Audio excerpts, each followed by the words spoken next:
I am not resigning, and it is, in my view, an absurd notion that someone would bring a vacate motion, and we are simply here trying to do our jobs.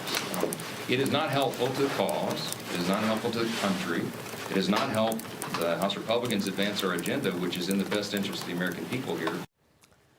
And that was House Speaker Mike Johnson vowing not to resign after Kentucky Congressman Thomas Massie joined Marjorie Taylor Greene in threatening to force a vote to oust the Speaker over his foreign aid plan. Massie and the Georgia Congresswoman Marjorie Taylor Greene both calling for Johnson to resign now. The text of the foreign aid package was supposed to be released yesterday. Sources tell Fox it's possible the House may not even have the bills ready this week. Joining me now is Montana Congressman Ryan Zinke, member of the House Appropriations and Science Committees. He's also a member of the Joint Commission on China. Congressman, thanks very much for being here.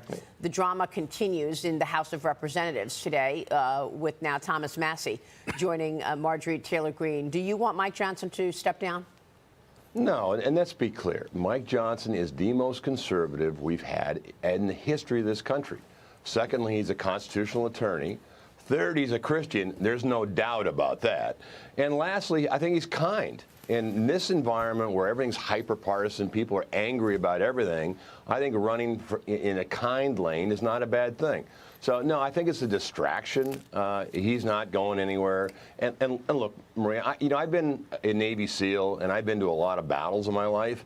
And I can tell you, not every commanding general is George S. Patton. Because generals don't win wars, the front line wins wars, and the front line in this case is the members. And Mike Johnson will be successful as a speaker if the members rally around, as they should, and focus on getting the job done and not these distractions. So let's talk about the job getting done. Why has it been so difficult for Mike Johnson and you and all of your colleagues to secure the border?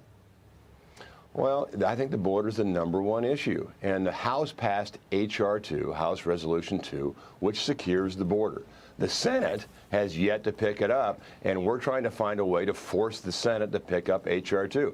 You know, I mentioned with the Speaker this morning, I think we should start every day out from now to the end of this session from a prayer, a pledge, and H.R. 2 to secure the border. That's what our constituents are telling us. That's what my gut says. The #1 issue in this country is securing the border. This administration, by the way, has the full authority to do so in law. So he has the authority and he has the funding, but refuses to do so. Right. So the Biden administration refuses to shut the border down, even though he has the authority and the law. We're just trying to say, rather than shall, you will shut down the border. Yeah. So wouldn't the way to shut down the border is to dig in and say you're not going to do anything until the border is closed? Well, the issue is this, Maria, is that there's other things happening in the world. We have Ukraine, the thaw is coming. We have Israel on fire. We have Venezuela. There's always going to be other things happening. I recognize that. There's always going to be other, but Laken Riley is dead. People's homes have been taken over. People are getting robbed. We've got migrant crime. You say you want to close the border. Why can't you do it? Well, there is an extent of congressional power to do so. You know, why can't we make sure we can do appropriations, and why does this president forgive student loans when the Supreme Court says he's not? So you're right, and I think it's a battle, and we're going to have to focus on the border and get something across the border to make sure the Senate picks it up. I think you're right. We'll use as much leverage as we can. How many times can you go through this exercise of doing more spending bills, agreeing to more, money being spent elsewhere, with no security at the border? I mean, I recognize this drama within the House is ridiculous, and it makes the House look like a joke that you can't unify at all. But on the other hand, we're still waiting for the border security. Absolutely. And the Republicans, there's a Montana saying is circle the wagons and shoot out rather than in. I think we all have to focus on the #1 issue is the border, and I 100% agree with you. Is Mike Johnson focusing on the border? He is.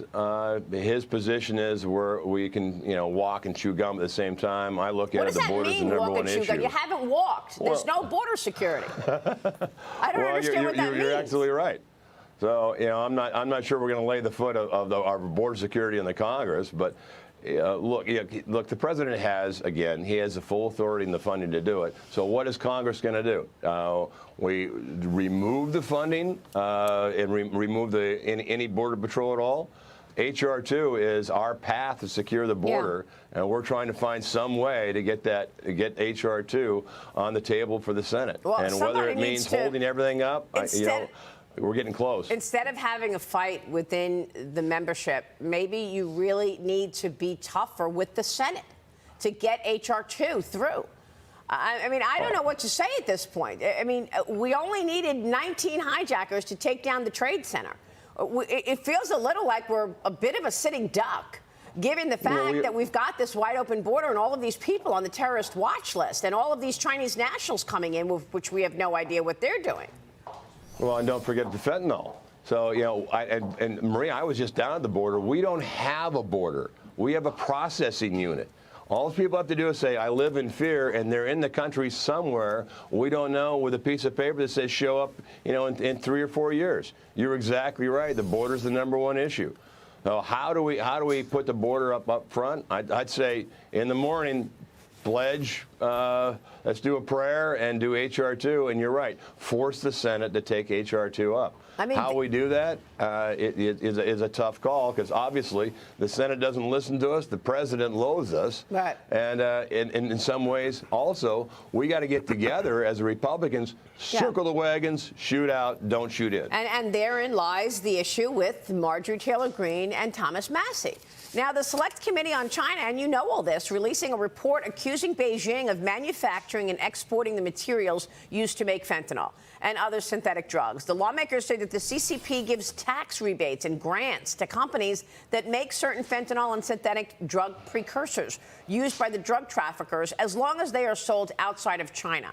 Congressman, what do you think about when you see this, the fact that the CCP is actually assisting and aiding and abetting the killing of American citizens with this poisonous fentanyl? Well, I sit in a bicameral China commission. I can tell you they also harvest organs from political dissidents. This is the new China. And China, to be clear, is in the axis now with Russia, Iran, and China. That is the axis of evil. And they are no doubt sending fentanyl. We've known this for a while now. The reports are true. You know, Barr has in an excellent article, you know, points that out and actions we can take. But yeah, China's not our friend. We should realize that, and we got to get off the China dime, meaning that, look, you know, a lot of our supply chain goes back to China. We have these companies that allege they're environmental companies that produce in China. Oh, and if you're an environmentalist, Maria, you're going to love this. 90% of the world's plastic comes from 4 rivers in China. So look, you know, on all sides, economically, militarily, and environmentally, China is an adversary. For sure, and President Biden has yet to call them an adversary. He will not call it. He only calls Communist China a competitor. So, well, yes, this is the same guy that doesn't shut down the border. Correct. And has the authority and the money to do it. Yeah. Congressman, we'll be watching your work. Thanks very much. We know you have a lot to deal with here with an unwilling partner on the other side. Ryan Zinke, thank you, sir.